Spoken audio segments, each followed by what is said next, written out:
dacht vastelovend wordt de deur. Maar nu heb ik de oplossing daarvoor. Sta ik op pleinen of in zalen, hoef ik nergens te betalen.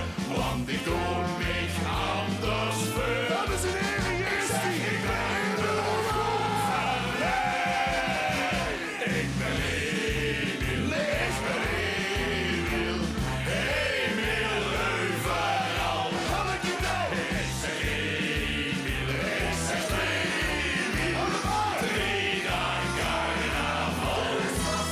En als er even niet meer is, zeg gewoon dat ze Emiel het. En dan draai je vol bestellen is de prins op helemaal. Dankzij Emiel, 2 mil, 3 dagen carnaval. Grote wie een joekskapel kwam. Maar nergens was mijn treutje welkom, want ze zegt de jong